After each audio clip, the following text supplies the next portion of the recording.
அவை சூரிய சந்திரரே. என் வாழ்வுக்கு 2 தீபங்கள் என் தாயோடு தந்தையரே. அந்த வானின் தீபம் 2ம் இல்லை என்றால் இந்த மண்ணில் உயிர்கள் இல்லையே.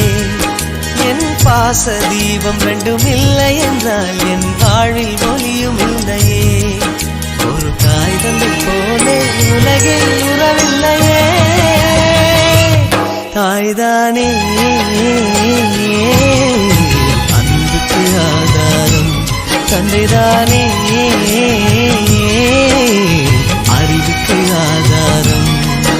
அந்த வானுக்கு 2 தீபங்கள் அவை சூரிய சந்திரரே.